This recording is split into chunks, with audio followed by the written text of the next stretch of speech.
WXVT, Greenville, Greenwood, Cleveland. Delta News at 10 starts now.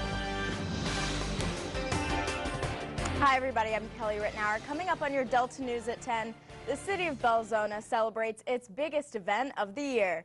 And later, a Mississippi soldier is released from the hospital after being shot in the Fort Hood shooting. We'll have those stories in a minute, but first here's Eric with a first look at your weather. Eric?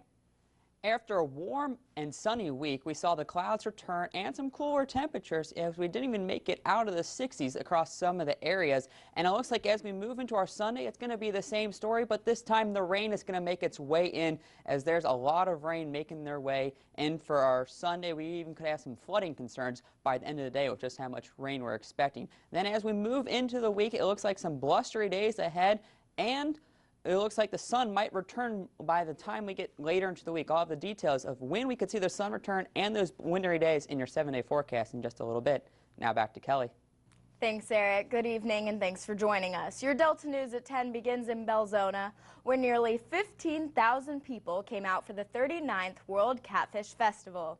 In downtown Belzona, the festival featured over 135 arts and crafts vendor booths, a 5K run, live entertainment all day, the crowning of Miss Catfish and Little Miss Catfish, a catfish eating contest, and free kids activities.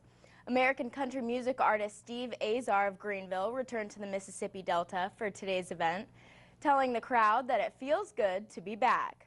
The festival began back in 1976 when a group of farmers came together and organized this festival to celebrate the industry that was born in Belzona. Catfish Committee Chairman Hugh Townsend says the first annual Catfish Festival was a historic event for the city of Belzona. Governor Cliff Finch came that day and declared Belzona the World Catfish Capital, so we've been doing it every year the first week in April ever since. Texas man reclaimed his title in the catfish eating contest for the 7th consecutive year in a row. Well, here in Washington County, hundreds of people braved the chill this morning to help clean up the city of Greenville. To help keep Greenville beautiful, the 6 wards held a friendly competition to see which area could pick up the most trash.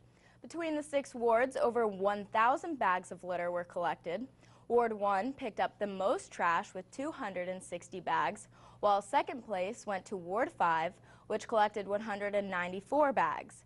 Following the cleanup, there was a celebration at Hardy Park. Cheerleaders from Triggs Elementary and Coleman Middle School performed a couple of numbers for the crowd. Litter Chairman Lynn Cox explains why collecting fewer bags of trash this year was actually a good thing. The good news that people kept saying over and over is the places they cleaned last year were not nearly as dirty this year as they were last year. So we did collect about maybe 200 less bags of trash than we did last year, but we all decided that's a good thing. Also this morning, the Greenville Fire Department handed out car litter bags at the major intersections to encourage motorists to not throw trash out their windows. With Q on the Yazoo only a month away, Memphis Barbecue Network traveled to Greenwood to train some new judges for the upcoming competition.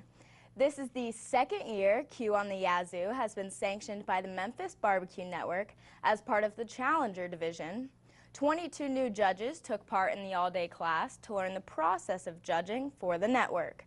An instructor went over the proper way to judge the appearance and presentation of the meat.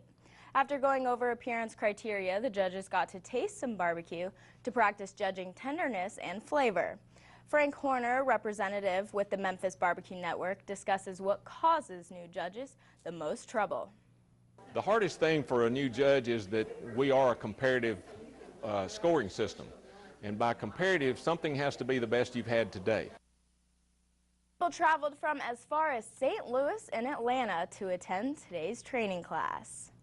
Well, coming up on your Delta News at 10, new clues in the search for the missing Malaysia airliner. Now here's Eric with another look at your weather. Eric? Well, after a cloudy day, the clouds are going to keep us from really dropping off too much temperature-wise as we've been staying in the low 50s all evening. And it's going to be that way as we continue through the overnight hours. But as you head out the door on your Sunday morning for church, you're going to expect the cloudy conditions to continue. Maybe a spotty shower in some areas with temperatures hovering right around the 50-degree mark, with the winds now turning out east-northeast, bringing that chill back into the air at 5 to 10 miles an hour. You're watching WXVT. It's your Delta News at 10.